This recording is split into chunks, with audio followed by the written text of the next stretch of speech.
In the Richland County neighborhood of Arcadia Lakes now, one resident there has 2 sinkholes in his backyard and he's been searching for a solution over the past year. Tonight our Rachel Ripp joins us in studio now with the details on what he's going through. Rachel?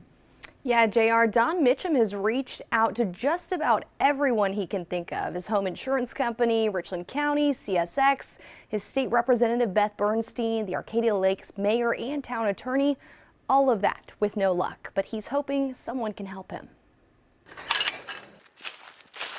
This is the hole. Don Mitchum has had not 1, not 2, not 3, but 4 sinkholes now in his yard. Right here in this area here was another hole. Richland County said that they wasn't responsible for it. However, they had covered up 2 other holes. The most recent 2 holes appearing this past summer in July and August. Well, it's got to be at least 6 foot long and probably 3 foot wide. Don says he's reached out to everyone he could think of for a solution. His insurance company tells him his policy probably doesn't cover the sinkholes. Other insurance agencies we spoke with say they're very rarely, if ever, asked about them. Standard insurance policies usually do not cover sinkholes. According to Richland County, their public works department does not have an easement for this property. And CSX, the railroad company with tracks above Don's yard, said, quote, based on our assessment, this is not a CSX issue. Don also reached out to his state representative, Beth Bernstein, who tells us her office tried to offer some assistance by reaching out to Richland County's Roads and Drainage Department, but only recently learned that this was still an issue. I have to cut the grass.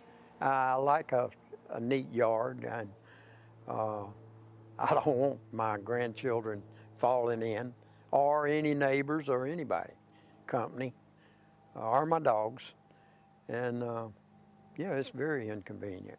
Don even reached out to the mayor and lawyer of Arcadia Lakes, who suggested he reach out to the Army Corps of Engineers. He says this likely all started when the county replaced a large water pipe under his yard. Oh, about 35 years ago, they come in and replaced the pipe with a larger one. So I figured that it was their responsibility. They had about an 18-inch pipe, and they put about a 42-inch pipe going to the pond across the street. Landscape experts say there is a solution.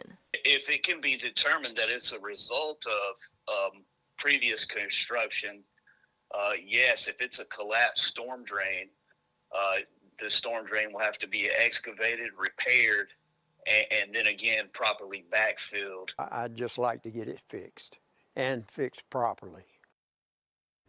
Now, that landscape and irrigation expert you just heard from there says the longer the sinkhole exists, the worse it'll get. In studio, Rachel Ripp, News 19 WLTX.